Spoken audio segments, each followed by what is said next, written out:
Hi ఈరోజు Sunday special అని chicken gravy curry చేశానండి. తిని చూసి టేస్ట్ ఎలా ఉందో చెప్తాను. వేడి చికెన్ గ్రేవీ కర్రీ అయితే తిని చూసి ఎలా ఉందో నేను చెప్తాను.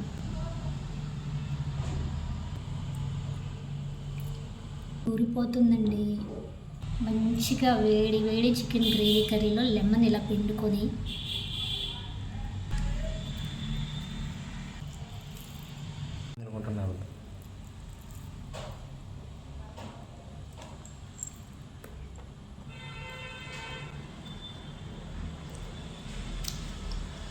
చాలా బాగుందండి.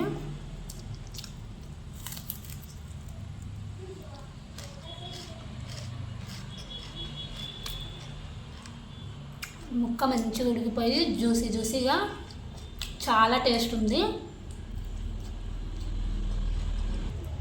ఇప్పుడు రోటీలో వేసుకొని తిందాం.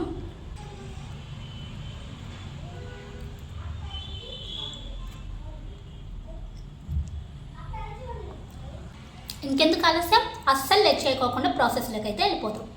ముందుగా చికెన్ని నీట్గా క్లీన్ చేసుకొని 1 table spoon salt, 1 table spoon పసుపు, 1 టేబుల్ స్పూన్ కారం, 1 టేబుల్ స్పూన్ అల్లం వెల్లుల్లి పేస్టు, అలానే గరం మసాలా దినుసులు, యాలక, చెక్క, బిర్యానీ ఆకు, మిరియాలు, 1 కప్పు పెరుగు, కొత్తిమీర, పచ్చిమిర్చి వేసి కలిపి ఒక 5 నిమిషాలు మ్యారినేట్ చేసుకోవాలి.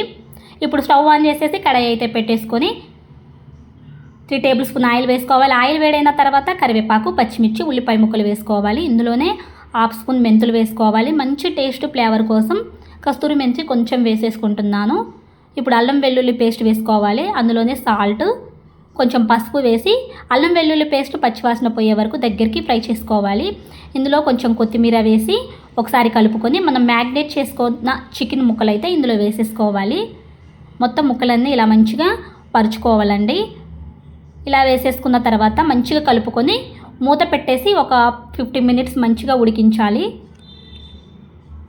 15 మినిట్స్ తర్వాత చూడండి, మన ఎక్స్ట్రా వాటర్ ఏమి వేయకోకుండా చికెన్లో ఉండే వాటర్తోనే మంచిగా ముక్కలు అనేది ఉడికిపోయాయి. ఈ టైంలో కారం 1 table spoon, garam masala 1 table spoon, అలానే కొత్తిమీర పుదీనా వేసుకొని మంచిగా ఒకసారి కలుపుకొని 5 నిమిషాలు లో ఫ్లేమ్లో చూసుకుంటే సరిపోతుంది.